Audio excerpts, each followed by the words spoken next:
we are going to talk about all the things you should never do at a market. Anything from a farmer's market to a weekend-long juried market. I am going to spill a lot of deep opinions on this. If you're new here, my name's Caitlin. I make videos all about small business, and I give you as many tips as I can to help you grow and scale a business that helps you quit your 9-to-5 job so you can live a life of your dreams. I'm just gonna kick it off with the first one, and you might say, duh, but sometimes I find myself doing this.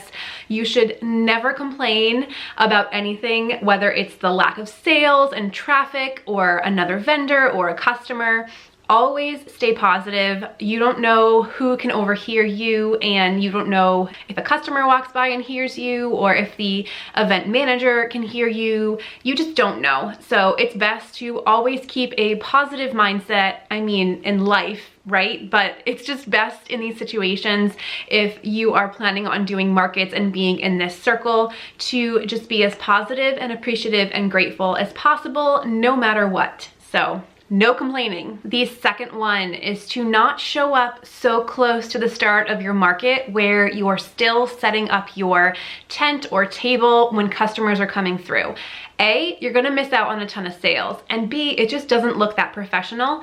I've done it, I've been there. Traffic is a beast sometimes when you're heading into Boston, but leave yourself enough time. That might mean that you have to get up really early in the morning, but if you want to do a market right, you want to be ready to sell start of that market, and you don't want to be stressing out because you're not set up. You don't want to let customers leave without trying to get their email address. This is a great opportunity for you to build that email list. You want to try and get as many people as you can on that list and to communicate with them. Once a customer buys from you, you might not have a way to communicate with them afterwards from the market. So trying to collect their email list is huge, because now you can send them deals, you can send them a coupon for a thank you for shopping with me. All these great things can come if you have their email address. But if you're not collecting email addresses, you are definitely losing out on future sales. I don't know about you, but I can't go for more than 3 or 4 hours without water or without a snack. So you should never go to a market without some kind of refreshment. This can get tricky. I know some people don't want to leave their booth and they don't want to have to use the bathroom. In some cases it's a porta potty, but for the most part, you're only going to have to use it a few times, and it's not that big of a deal. So you want to have as much water and stay hydrated so you can actually be energized. Same with the snacks.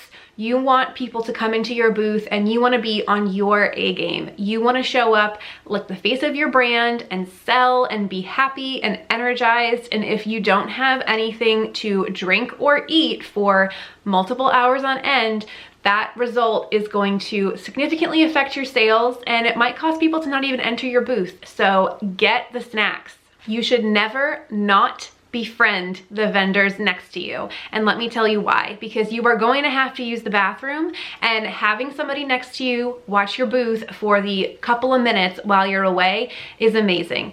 Tip, make sure you take your money with you. Don't leave your money there, but befriending the people to the sides of you is huge. If you have to ever step away, and you can just trust them to watch your space for a little while and help you out. And it goes both ways, so just make sure you return the favor. This one might also be common sense, but don't ever complain about your sales. In my opinion, when you're going to a market, you are getting exposure to new customers, and you may only sell to 5 people that day. But if those 5 people become customers for life and end up shopping on your website or coming back to see you at a different market, the amount of money that you've gained from meeting them at this market in the long run is huge. So in my opinion, 1+ sale is 1 more sale than you had yesterday, and adding all of that up will eventually result in your business being super successful. So don't go into any of these markets with having high expectations or even a sales goal at this point,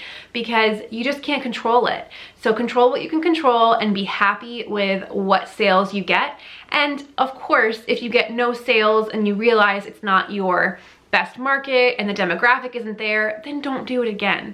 But all I'm saying is be grateful and appreciative for the sales that you do get and the customers that you acquire at these markets, even if it is only enough to count on one hand. Another one that's kind of common sense, but I see happen way too often: do not start packing up your table or your tent until the event is officially over.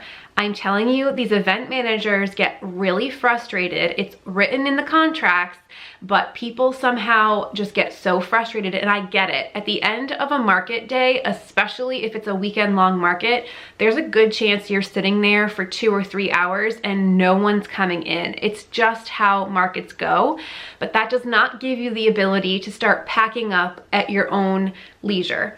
You have signed a contract that you have promised to not do that. It's also not a good look for you and your brand if customers do come in and the event is still going on and all of your stuff is in your bins and you're just waiting for your car to be able to be pulled around.